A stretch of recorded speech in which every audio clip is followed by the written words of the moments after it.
Hello साथियों, नमस्कार। मैं हूं अमित विश्वकर्मा और आप जुड़ चुके हैं Amit GS world institute online platform YouTube पे। आई होप आप लोग सभी लोग खुश होंगे, मस्त होंगे और तंदुरुस्त होंगे। तो आज हम नया टॉपिक स्टार्ट किए हैं जीएस का, जो कि है भारतीय राज्य व्यवस्था या भारत का संविधान। तो आज हम बात करेंगे भारतीय राज्य व्यवस्था क्या होती है और इसकी जरूरत क्यों पड़ी। आज इंट्रो की बात करेंगे, सिर्फ इंट्रो करेंगे कि होता क्या चीज है, और बारी बारी से हम एक एक पार्ट को पढ़ते हुए चलेंगे।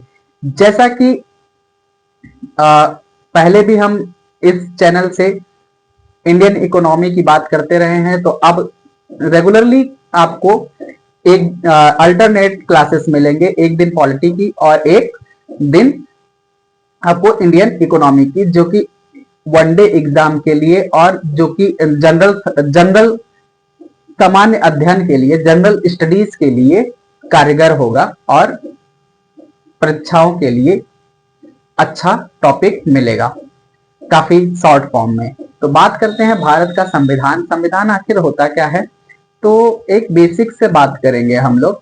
जैसे कि अगर हम बात करें तो पहले भी जैसे हमारा घर है, एक छोटा परिवार है, तो हमारे घर में क्या होता है, सब कुछ तय है, जिससे ये पता होता है कि इनकम आएगा तो कहाँ जाएगा और किसको कितना खर्च करना है और किसकी बातें सबसे ज्यादा माने जाएंगे, यानी कि घर का मुखिया कौन होगा, जिसकी वजह से मुखिया की वजह से ही हमारे घर का कार्य चलता है और कार्य कुशलता भी अच्छी रहती है, और मुखिया ही अधिकतर डिसीजन लेता है, जिसकी वजह से हमारे घर में कोई भी लिखित नियम नहीं है। ठीक है। और इससे पहले जब कबीला था, कबीला था, यानी छोटा छोटा टाउन रहता था, तो वहां पे भी हर कबीले का एक अलग रूल और रेगुलेशन होता था। ठीक है, किसी कबीले का ये है, किसी कबीले का ये है। लेकिन जब धीरे धीरे समाज यानी जनसंख्या वृद्धि होने लगी, तो ये समझ में आया कि अगर हर समाज का, हर कबीले का या हर टाउन का अगर नियम कानून अलग होगा, तो वो एक दूसरे से कोलैप्स कर जाएगा, जिसकी वजह से समाज में एक प्रशासन दृष्टिकोण नहीं बन पाएगा। ठीक है। तो बात हुआ कि भाई अब इसके लिए क्या किया जाए। इसके लिए तब उन्होंने क्या किया, एक संविधान बनाया। संविधान यानी समान, और विधान यानी कानून, प्रशासन या कोई भी प्रशासनिक कार्य, जिसकी वजह से हर समाज का एक प्रशासनिक कार्य प्रॉपर तरीके से होने लगा। और इसी में हमारा जो संविधान है, संविधान में क्या था, संविधान के कई भाग हैं, लेसन, चैप्टर या पार्ट बोल सकते हैं, इसके 22 भाग हैं। और इसमें टॉपिक्स क्या होंगे, आर्टिकल्स। ठीक है, टॉपिक्स क्या होंगे, आर्टिकल्स, अनुच्छेद, जो कि 395 हैं। अभी कुछ लोग कहेंगे सर 395 नहीं है और भी होते हैं, तो हम नॉर्मल बात कर रहे हैं, अभी हम संशोधन की बात नहीं कर रहे हैं, हम नॉर्मल सा बात कर रहे हैं कि कौन कौन सा अनुच्छेद डायरेक्टली है, तो वो है 395। तो अब जैसे कहेंगी न्यूटन के कितने नियम थे, और इसमें एक सब पॉइंट आता है, कौन सा, अनुसूची, शेड्यूल। ठीक है, अनुसूची। तो अब बात होगी कि अनुसूची क्यों जोड़ दिया गया। तो अनुसूची इसलिए जोड़ दिया गया, जैसे अभी पूछा जाए न्यूटन के कितने नियम है, तो बात होगा, कोई कहेगा 3 नियम है ना, 3 नियम है, और कोई कह दे मान लो 4 है, तो 4 तो नहीं है ना। तो वैसे ही अगर मैथ की बात करें, तो मैथ में क्या होता है, अगर हमें कोई फॉर्मूला चाहिए तो हर जगह फॉर्मूला से ढूंढेंगे नहीं, बुक के एक पृष्ठ पे फॉर्मूला होता है, उसको हम क्या कर लेते हैं, लर्न कर लेते हैं, यानी याद कर लेते हैं, और उसी से हमारा पूरा एक्सरसाइज यानी अभ्यास होता रहता है मैथ का। उसी तरीके से भारत के संविधान में एक पार्ट जोड़ा गया जिसे बोलते हैं अनुसूची, शेड्यूल, जो कि पहले 8 थी और अब वर्तमान में 12 अनुसूचियां हो चुकी हैं। अब इन अनुसूचियों का कार्य क्या है, तो इन अनुसूचियों का कार्य ये है, जैसे अनुच्छेद 395 है, ठीक है, अनुच्छेद कितना है, 395। तो अब अनुच्छेद में, तो संविधान में कहा गया है कि जब भी हम किसी अनुच्छेद में संशोधन करेंगे, तो अनुच्छेद का हनन ना हो, यानी जो मौलिक है, मौलिक चीजें है, यानी जो वैल्यू है उसका कम नहीं होना चाहिए, इसलिए हम उसमें एक अनुच्छेद को संशोधन करके उसमें रूल जोड़ देते हैं। तो उसमें अगर रूल जोड़ते हैं तो बोलते हैं सब या सब्स्टिट्यूट। तो उसमें क्या बोलते हैं, जैसे आर्टिकल 1 का ए, बी, बी का 1, तो ये सब सब सब और सब्स्टिट्यूट में आते हैं। तो ये चीजें हम आगे पढ़ेंगे। तो पहले हम कहां से शुरू करेंगे, शुरू करेंगे हम अनुसूचियों से। क्यों? क्योंकि जितनी भी संशोधन होते हैं आर्टिकल्स में या अनुच्छेद में, जो भी संशोधन होता है वो कहां से होता है, अनुसूचियों में ही संशोधन होता है। इसलिए हमने पहला ही टॉपिक लिया, भारतीय संविधान की अनुसूची। अब भारतीय संविधान के अनुसूची में कितने होते हैं, पहले 8 थे, वर्तमान में 12 हैं। और जैसे जर्मनी के संविधान को क्या कहते हैं, वाइमर कॉन्स्टिट्यूशन या वाइमर संविधान। ठीक है, तो अब बात करेंगे भारतीय संविधान का। भारतीय संविधान में पहला जो अनुसूची है वो है भारत राज्यों का संघ है, और संघ में हमें कॉन्फिडेंटली लिखना होता है यूनियन। अब बोलेंगे सर यूनियन क्यों लिखेंगे, फेडरल भी लिख सकते हैं, को फेडरल भी लिख सकते हैं। तो ऐसा नहीं करते। क्यों? क्योंकि फेडरल जो है, फेडरल और को फेडरल में अगर एक बार कोई जुड़ा तो वो अपने आप अलग हो सकता है, लेकिन यूनियन में ऐसा नहीं होता है। और इसमें तय क्या करते हैं, राज्यों का संघ, यानी राज्य और संघ राज्य के क्षेत्र की चर्चा करते हैं। कि जैसे अब कहें बिहार का कितना क्षेत्र है, तो अगर ये कानून ना हो तो कहेगा बिहार हमार क्या नाम है, देवरियों भी बात है, गोरखपुर बात है ना, और यूपी वाले कहेंगे नहीं हमारा तो पटना भी है। तो इसीलिए हम क्या करते हैं, भारतीय अनुसूची में पहले अनुसूची में किया था भारत राज्यों का संघ है, यानी यूनियन है, जिसमें राज्य और संघ राज्य का क्षेत्र दिखाया जाता है कि हमारे पास इतना वर्ग है, इतना वर्ग किलोमीटर का जमीन है या क्षेत्र है, इतना जलीय क्षेत्र है। दूसरा, संविधान में समान वेतन या वेतन की चर्चा की गई है। ठीक है, संविधान में समान वेतन या वेतन की चर्चा की गई है। तो किसकी होती है, विभिन्न पदाधिकारियों का, जो अधिकारी लोग होते हैं उनके पद, उनकी क्या होती है, वेतन का चर्चा किया गया है। जैसे राष्ट्रपति 5 लाख रुपए, उपराष्ट्रपति 4 लाख रुपए पर मंथ। ठीक है, लोकसभा अध्यक्ष 4 लाख रुपए, राज्यपाल लोकसभा उपाध्यक्ष या उप सभापति को 3.5 लाख यानी 3.5 लाख रुपए पर माह दिए जाते हैं। और CGI chief justice of India, सर्वोच्च न्यायालय का मुख्य न्यायाधीश को 2,80,000 रुपए पर मंथ सैलरी दी जाती है। अब बात होती है शपथ की चर्चा। अब शपथ की चर्चा की बात में तो एक मजा आ जाता है हमको सुन के, क्या कि अगर शपथ की चर्चा न होती तब क्या होता। डॉक्टर कहता हम अपने देश की रक्षा करेंगे, वायुसेना कहता हम भी अपने देश की रक्षा करते हैं। लेकिन यार बात यह है कि अगर सभी लोग हर एक ही शपथ लेने लगे तो भाई अदर कार्य कौन करेगा। डॉक्टर का काम क्या है, डॉक्टर का काम करना है कि हम अपने पूरे कर्म और धर्म से मरीजों का इलाज करेंगे और जितना हो सकेगा उतना सुटेबल करेंगे। लेकिन वो भी कहे कि हम अपने सेना की सहित राज्य की या देश की रक्षा करेंगे, तो फिर तो ये गड़बड़ हो जाएगा। वायुसेना कहे कि हम भी स्थल का रक्षा करेंगे, वायुसेना कहाँ करेगी, वायु में, आकाश मार्ग में। तो वो चीजें पद को देखते हुए इसको बांटा गया कि शपथ की चर्चा होगी, जिसमें एक नोटेड पॉइंट होता है, सभा राष्ट्रपति और उपराष्ट्रपति की क्या बोलते हैं, शपथ की चर्चा नहीं होती, क्योंकि ये विशेष होते हैं। हमारे जो राष्ट्रपति होता है हमारा देश का प्रथम नागरिक होता है, तो अन्य पदाधिकारियों के साथ उनका शपथ नहीं दिलाया जाता। ठीक है। अब चौथा, किसी राज्य में कितनी सीटें दी जाएंगी। ठीक है, अब कहोगे सर ये क्या होगा, जैसे अभी भारत में बहुत सारे राज्य हैं, राज्यों में लोकसभा और राज्यसभा या विधानसभा या विधान परिषद का क्या होता है, चुनाव होता है। उसी हिसाब से प्रदेशों में यानी राज्यों में सीटें बची हैं, जैसे बिहार में 16 और यूपी में 32। ठीक है, तो वो अगर नहीं होगा तो कहेंगे हो हमारा वहां भी सीटिया है, तुम्हारा वहां भी सीटिया है। तो ऐसा नहीं होता है, ठीक है। तो एक क्षेत्र डिवाइड कर दिया जाता है और उसको बनाया जाता है। नहीं तो जैसे क्या कहेंगे, हे विनोद, हे बुटकुन, 2 कप चाय बनाओ, और चाय बनाते बनाते पहुंच जाएंगे दूसरे राज्य सीट में और कहेंगे यो हमार हो। तो ऐसा नहीं होता है, नहीं तो हो जाएगा बनराकर, ठीक है। आगे चलते हैं।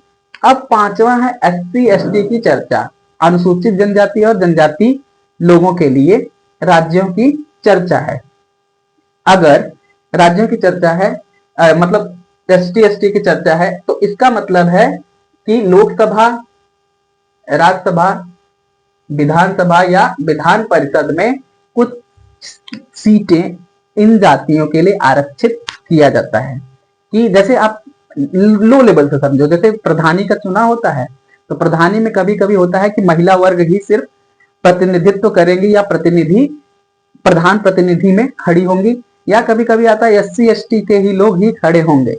तो वो क्या होता है, ये आरक्षित होता है कि इस समय इस सीट पे यही लोग खड़े होंगे और यही चुनाव लड़ेंगे। तो ऐसा होना इसलिए जरूरी है क्योंकि हमारा समाज एक समान लेवल पे आ जाए।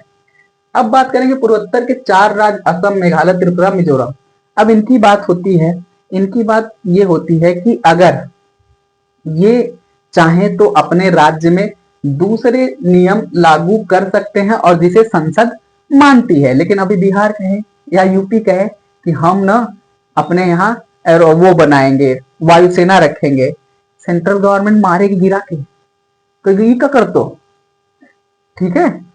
लेकिन इनको इसलिए दिया जाता है, जैसे मैंने कहा भारत में राज्य संविधान बनाया गया, लेकिन कुछ लोगों को विशिष्ट प्रावधान दिया गया, जैसे आदिवासी समूह, और ये हमारे क्या नाम है, पूर्वोत्तर के 4 राज्य, असम, मेघालय, त्रिपुरा, मिजोरम, मणिपुर, सिक्किम, मणिपुर, नागालैंड और एक है।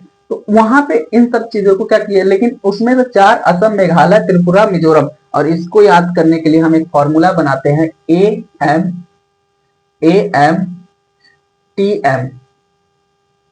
ठीक है, AMTM, यानी असम, मेघालय, त्रिपुरा, मिजोरम, इन सबको अगर ये कहे कि हम ये नियम लागू कर रहे हैं तो संसद इसे बड़े आसानी से मान लेती है, क्योंकि पूर्वोत्तर राज्यों की तरफ कोई भी सरकार ध्यान नहीं देती। जैसे अभी बीते दिनों में मणिपुर का आपने देखा ही होगा घटना, तो उन सब चीजों को देखते हुए इनको लागू किया गया था, ठीक है, और अभी भी ये है।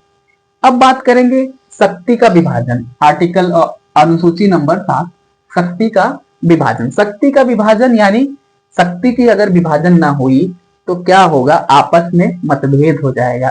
जैसे पंचायत तो देखे ही हो, ठीक है, पंचायत तो देखे ही हो, भूषण और प्रधान जी। तो अब बात करेंगे पहले में क्या, इसमें क्या हुई थी, 3 सूचियां बनी थी। कौन कौन सी, संघ सूची, राज्य सूची, 2, पहले 2 ही सूची थी। लेकिन कुछ चीजें, दोनों चीजों को लोगों को करना पड़ता है, संघ को भी और राज्य को भी। उसके लिए क्या बना, समवर्ती सूची, समवर्ती सूची। तो अब बात करेंगे संघ सूची जो बना 1935 में भारत शासन अधिनियम के तहत बना, जिसमें कुल 100 विषय थे, जिसमें कुल 100 विषय थे, जिसके अंतर्गत सेना, डिफेंस, वायुयान आदि आती हैं।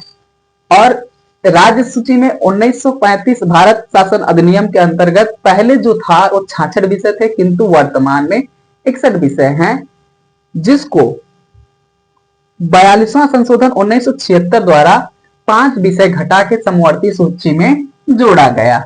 लेकिन आप सोच रहे होंगे संघ सूची और राज्य सूची बनाया क्यों गया, एक ही रहता, एक ही चलता।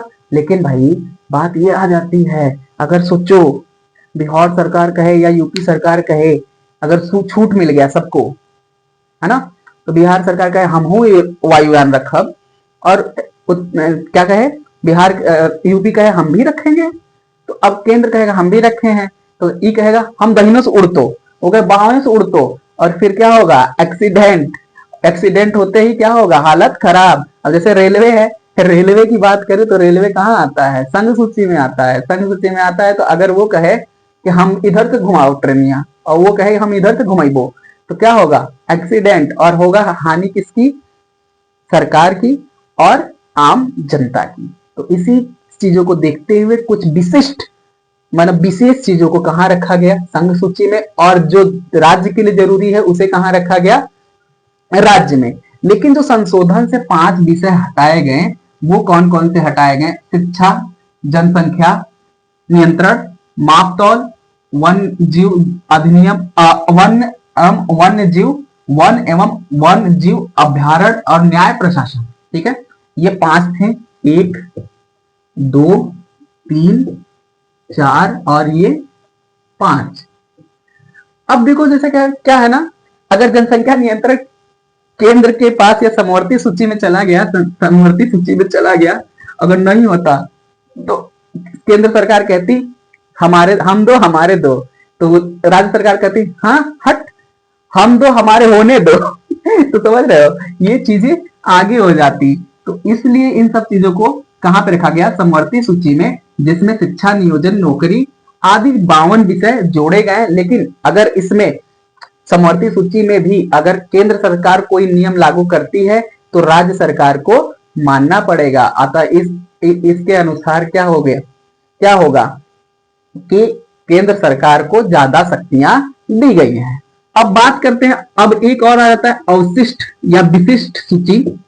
इसमें खाली छोड़ा गया था, क्यों, जैसे अभी चल रहा है वर्तमान में परमाणु ऊर्जा, साइबर क्राइम और एआई और भी बहुत सारी चीजें चल रही हैं। एआई चल रहा है, चैट जीपीटी चल रहा है, ये सब नियंत्रण कौन करेगा, केंद्र सरकार।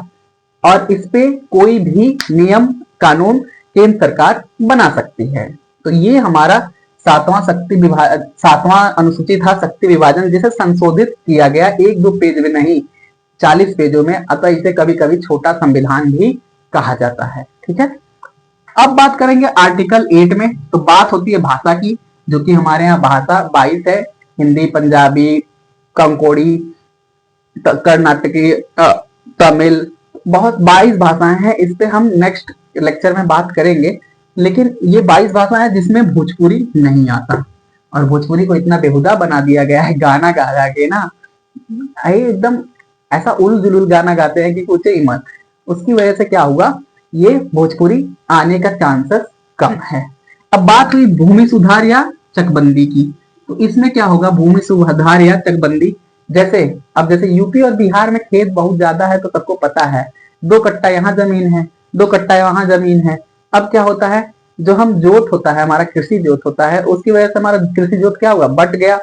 अब बट गया, अगर और खास करके बिहार में चकबंदी नहीं हुई है, बाकी जगह हो चुकी है। चकबंदी हो रही थी बिहार में, लेकिन होने नहीं दिए लोगों ने। अब 2 कट्टा यहाँ है, 2 कट्टा वहां है, खेती कृषि जोत कम, और ऊपर से उपज भी कम ही होगा। लेकिन अगर देखो पंजाब, हरियाणा, उत्तर यूपी में देख लो ऊपर साइड में, तो अब क्या होगा, यहाँ पे उपज बहुत अच्छा है। ठीक है, उपज बहुत अच्छा है, तो अच्छे एकदम ट्रैक्टर में एसी वगैरह लगा के होल होल गाना, पंजाबी गाना बजाते हुए, अमला जट अंगला पगला दीवाना वाला गाना बजा के एकदम बढ़िया किसान घूमते रहते हैं। क्यों, क्योंकि वहां की कृषि जोत इकट्ठा है, कृषि जोत इकट्ठा है।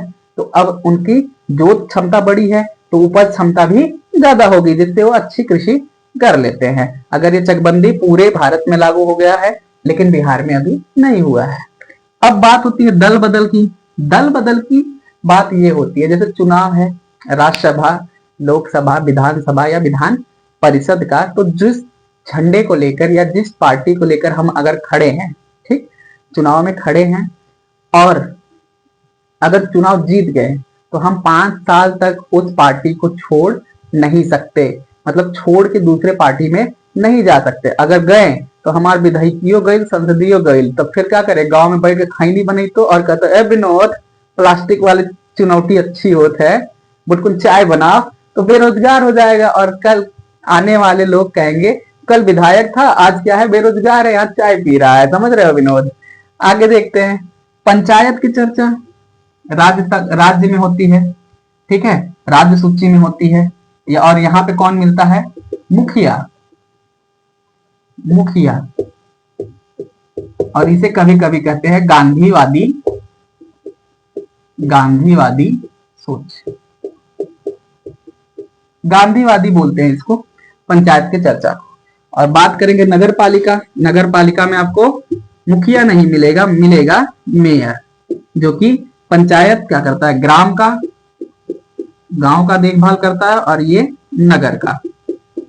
ठीक है, तो आज का अनुसूची और भारत के संविधान का इंट्रोडक्शन की क्लास यहीं पे खत्म करते हैं। अगर वीडियो अच्छे लगे तो चैनल को लाइक, सब्सक्राइब और शेयर करें, और चैनल पर बने रहें ऐसे ही अच्छे अच्छे टॉपिक भारत के संविधान या भारत के राज्य व्यवस्था पढ़ने के लिए। थैंक यू सो मच, मिलते हैं नेक्स्ट क्लास में, बाय बाय।